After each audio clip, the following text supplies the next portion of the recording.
మనము ఎప్పుడైతే ముక్తి, సెల్ఫ్ రియలైజేషన్ గురించి చర్చిస్తామో, అప్పుడే ఇంకోవైపు మనం చేసే పూజలు, యాగాలు, ఇంకా చాలా కార్యకలాపాలేవైతే ఉంటాయో, ప్రతొక్కరూ వాళ్లకు నచ్చినట్టు చేస్తూ ఉంటారు. కానీ నా ప్రశ్న ఏంటంటే, ఇవన్నీ మనల్ని సరైన మార్గం వైపే తీసుకెళ్తున్నాయా? లేవా? అంటే, ఆ ప్రక్రియలేవైతే ఉన్నాయో, అవి మనకు హెల్ప్ చేస్తాయా? దీన్ని ధ్యాసలో పెట్టుకోండి.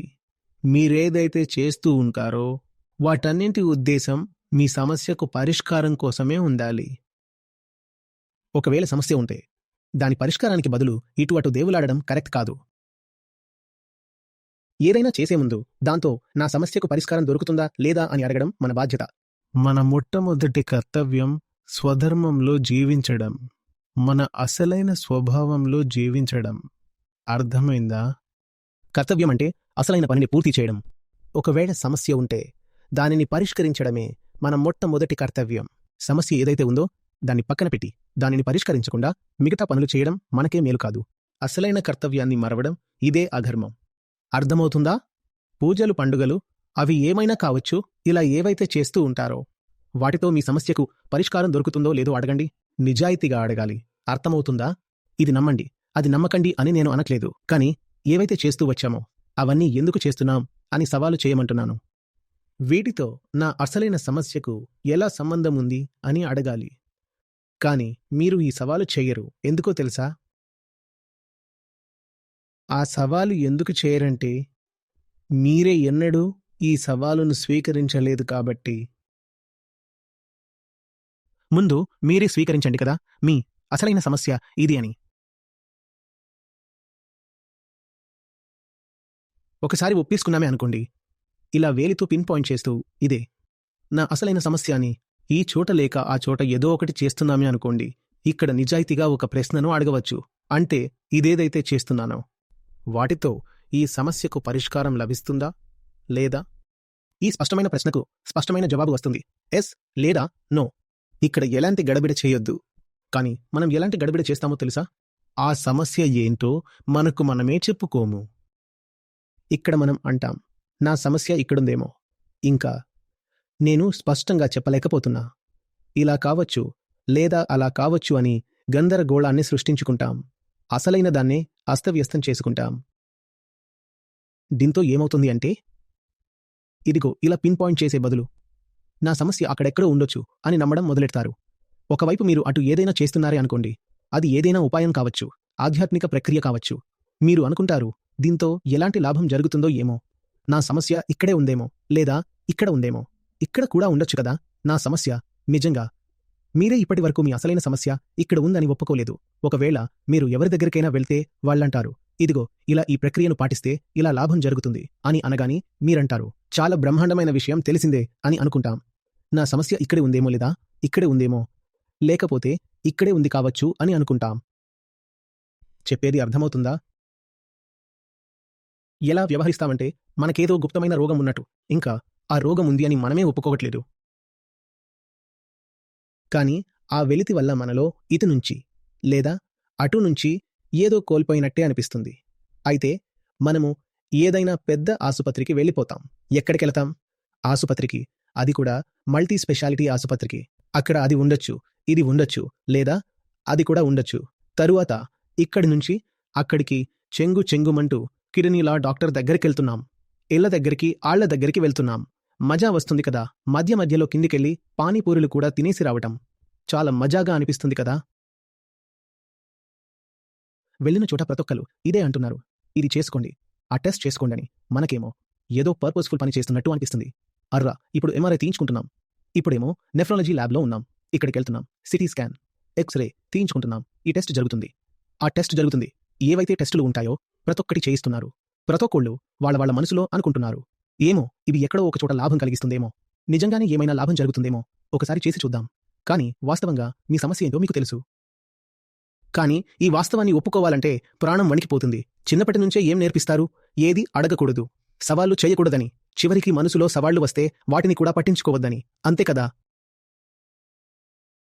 చెప్పేది అర్థమవుతుందా? ఏది అడగాల్సిన అవసరం లేదు. చివరికి ఎక్కడ పడితే అక్కడికెళ్లడం. సమస్య అయితే గుప్త రోగమో కానీ డెంటిస్ట్ దగ్గరికెళ్ళి పళ్ళు చూయిస్తున్నారు, నాలుక చూయిస్తున్నారు. సమస్య నోట్లో ఎలా వచ్చింది?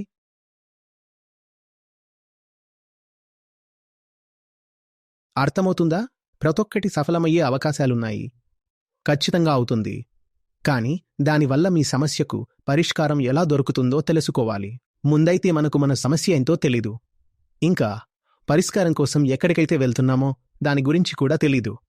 ఇక ఆసుపత్రిలో ఏమో బొచ్చెడు డిపార్ట్మెంట్లు ఉన్నాయి. కానీ ఏటి ఎందుకుందో కూడా తెలీదు. ఒకచోట పెద్ద పెద్ద అక్షరాలలో ఏదో రాసి ఉంది. ఏముంది? ఈఎన్టీ. మాకేం తెలుసు ఈఎన్టీ అంటే ఏంటో? ఈఎన్టీ అంటే ఈట్రియం నాట్లో టొలోవిన్ కావచ్చు. అదేంటో తెలుసుకోకుండా అందులో దూరిపోయారు. మీకు అర్థమవుతుందా? మీరేం చేస్తున్నారు? ఇక ఆ ఈఎన్టీ డాక్టర్ దగ్గరికెళ్ళి అడుగుతున్నారు, హెయిర్ ఫాల్ అవుతుందని. అయితే యజ్ఞం చేసే ముందు ఎందుకు చేస్తున్నామో తెలుసుండాలి కదా. యాగం అంటే ఈఎన్టీ అయితే కాదు కదా. అరే, ఈఎన్టీ విభాగం నిజంగానే ఉపయోగకరమైనది కావచ్చు, కానీ ముందైతే తెలుసుండాలి కదా ఈఎన్టీ అంటే ఏంటో. మనకు నిజంగానే యాగమంటే ఏంటో తెలుసా? మనకు ధ్యానమంటే ఏంటో తెలీదు, యాగం అంటే తెలీదు, పూజ గూర్చి తెలీదు, భజన, కీర్తనం ఇవేమీ తెలీదు. మనకు ఇతర విషయాల గురించి కూడా తెలీదు. ఇంకా మనకు మన సమస్య ఏంటో తెలీదు. ఏది తెలియకపోతే నీ సమస్యకు పరిష్కారం ఎలా దొరుకుతుంది? అర్థమవ్వట్లేదా? చూడండి, మీరు ఏ డాక్టర్ దగ్గరికైతే వెళ్తున్నారు, అతను దేనిలో స్పెషలిస్టో మీకు తెలియకపోతే, ఇంకా మీకు ఏ రోగం ఉందో అది కూడా తెలియకపోతే మీకు ఎలాంటి ట్రీట్మెంట్ జరుగుతుందో ఒకసారి ఊహించుకోండి. చివరికి మీరెవరి దగ్గరికైతే వెళ్తారో అతను నిజంగానే డాక్టరా లేదా తెల్ల చొక్కా వేసుకున్న దొంగ డాక్టరా అని? ప్రతిచోట ఇలాంటోళ్లే ఉన్నారు. ఒకవేళ యాగం వెనుకనున్న నిజమైన సారం తెలిస్తే తరువాత యాగం అనేదే చాలా పవిత్రమైనది, ఇంకా ఉపయోగకరమైనదిగా మారుతుంది. కాని యాగం పేరుతో కట్టెలు కాల్చమని చెప్పేవాళ్లకేం తెలుసు నిజమైన యాగం గురించి? వాళ్లకైతే కట్టెలు కాల్చడం మాత్రమే తెలుసు. ఇంకా దాంట్లో నెయ్యి వేయండి.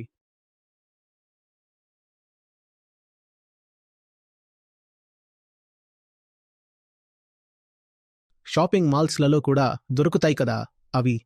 పూజకు ఇంకా యాగాలలో ఉపయోగించే సామగ్రి అని సేల్స్ పర్సన్కి ఒక్క మాట చెప్పగానే ఠకీ ఠకీమని అన్నీ తీసి ముందు ఉంచేస్తాడు. ఇలా దొరుకుతుందా మీ ఆధ్యాత్మిక ప్రయాణానికి ప్రగతి? చెప్పండి, మీరేం చేస్తున్నారో మీకే తెలీదు. ఇక ఆ పూజారి అంటాడు, చిటికెను వేలును కలశంలో ముంచుమని. ఇలానే ఆ వేలును ముంచుతారు, ఇది ముంచుతారు, అది చల్లుకుంటారు. ఈ విషయానికి వస్తే చాలా ఇళ్లలో ఏదో ఒక రచ్చ జరుగుతుంది. పూజలో ఇలా చేయాల్సింది పోయి అలా చేసేశాడేంటి అని మొత్తుకుంటారు. అతను ఇలా ముంచుతున్నాడు, ఇంకా పూజారి ఏమో అలా కాదని అంటున్నాడు. ఒకవైపు అమ్మేమో కళ్ళు రెండు పెద్దవి చేసుకుని చూస్తుంది. పూజ అనేదే పవిత్రమైనది కాబట్టి పూజ మధ్యలో తిట్టడం లాంటిది చేయలేం. కాని తరువాత కురుస్తుంది చెప్పుల వర్షం. ఇప్పుడు మాత్రం కళ్లతోనే గాబర పుట్టిస్తారు. పాపం భయంతో ఆ పిల్లోడి వణుకు ఆగట్లేదు. ఇంకా ఏమవ్వబోతోందో అని తల ప్రాణం తోకకొచ్చింది అతనికి.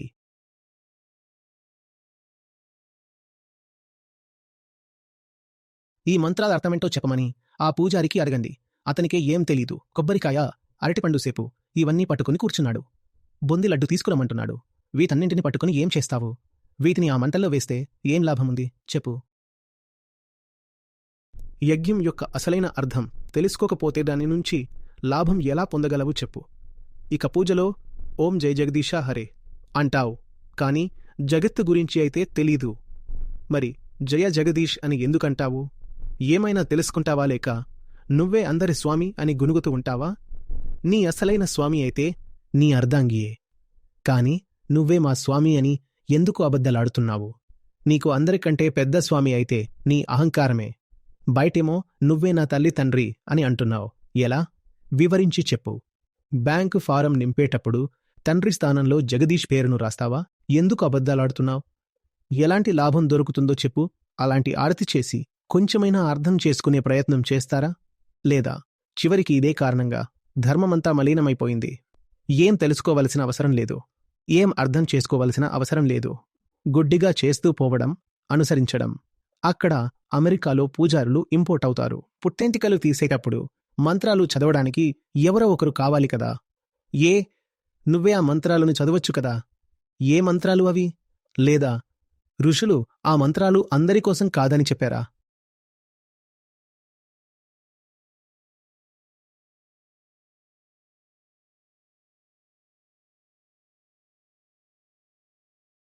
ధర్మం అనేది అర్థం చేసుకోవడమా లేక గుడ్డిగా అనుసరించడమా? అర్థం చేసుకోరు, కానీ అనుసరించడం మాత్రం తెలుసు. దీనివల్ల ఎలాంటి దుష్ప్రభావాలు జరుగుతాయో తెలుసా? తరువాత వచ్చే తరమంటుంది, వీటిలో ఎలాంటి అర్థం లేదు, ఇంకా వ్యర్థమైనవి, ఇవన్నీ చేయకపోవడమే మేలు అని అనుకుంటుంది.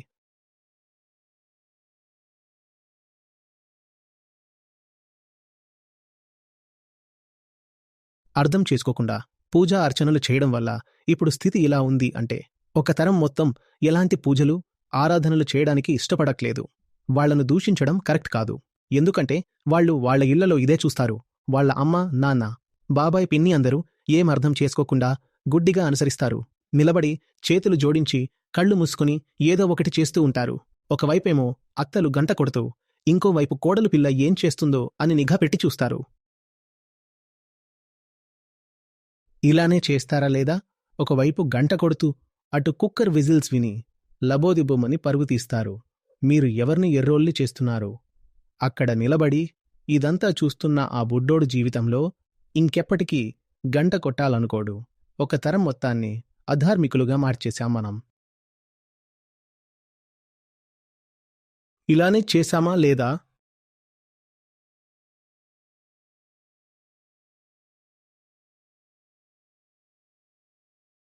ధర్మాన్ని అర్థం చేసుకుంటే అదే ముక్తిప్రదము. అర్థం చేసుకోకపోతే అదే చాలా పెద్ద బంధనము. వాస్తవంగా మనం ధర్మాన్ని బంధనంలానే మార్చుకున్నాం.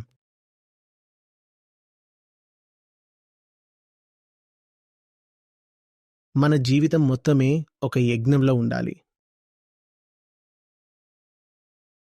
మీరు అక్కడ ఏదైతే ఆహుతి ఇస్తున్నారో అందులో స్వయాన్ని ఆహుతి ఇవ్వాలి.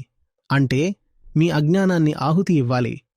ఇంకా ఆ జ్వాలలేవైతే ఉన్నాయో వాటన్నింటి పని నువ్వు అర్పించిన దాన్ని ఆ నింగి వైపు తీసుకెళ్లడం. మరవకండి, ఇది ప్రతీకాత్మకం మాత్రమే.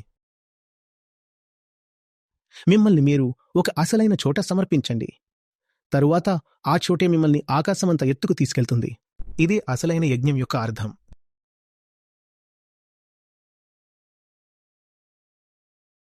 లేదు లేదు, యజ్ఞంలో కట్టెలు కాల్చాలి, పొగతో గాలి శుద్ధమవుతుంది. ఏం మాట్లాడుతున్నారో మీకర్థమవుతుందా? ముందు నుంచే ఇంత పొల్యూషన్ ఉంది. మీరు కట్టెలు కాల్చితే గాలి శుద్ధమవుతుందా? ఏంటిదిదంతా? ఈ వీడియో పబ్లిష్ అయ్యాక చూడండి, కొంతమంది వచ్చి అంటారు, నీకు తెలియకపోతే ఎందుకింత మాట్లాడుతున్నావు? వెళ్ళి మన పురాతన గ్రంథాల నుంచి నేర్చుకునిరా అని అంటారు. ఇంకా ఏమంటారంటే కట్టెలు కాల్చాలి, దాంతో గాలి శుద్ధవుతుంది. అరే, నిన్ను ఆచార్యని చేసింది ఎవ్వరు? నీకైతే మన ధర్మగ్రంథాల్లో ఉన్న ఆ ఉన్నతమైన జ్ఞానం గురించి ఏమాత్రం తెలీదు.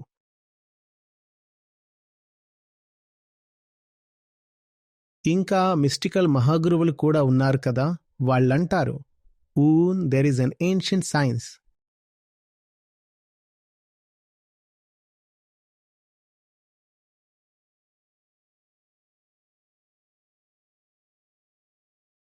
అయిపాయ్, వాళ్ళన్నారు కదా ఏన్షియంట్ సైన్స్ అని.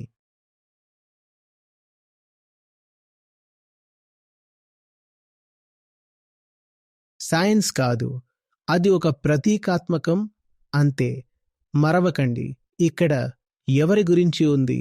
మన గురించే, అహంకారం గురించి. అహమే కదా దుఃఖంలో ఉంది. అహమే దుఃఖంలో ఉంది. దాని నుంచే విముక్తి కావాలి. దీన్నే సమర్పించాలి. నేనేదైతే వ్యర్థమైనది పట్టుకుని కూర్చున్నానో అదే నేను నీకు సమర్పిస్తున్నాను. ఏ వ్యర్థమైన దానితో ముడిపెట్టుకున్నానో అదే నాకు బంధనం. దాన్నే సమర్పిస్తున్నాను. స్వాహ. చివరికి నన్ను కూడా నీకు సమర్పిస్తున్నా. స్వాహ. ఇదే యజ్ఞము. ఇలానే పూజలు, మూర్తిని పూజించడం, పండుగలు ఇంకా మొదలైన వాటి అర్థాలను తెలుసుకోండి.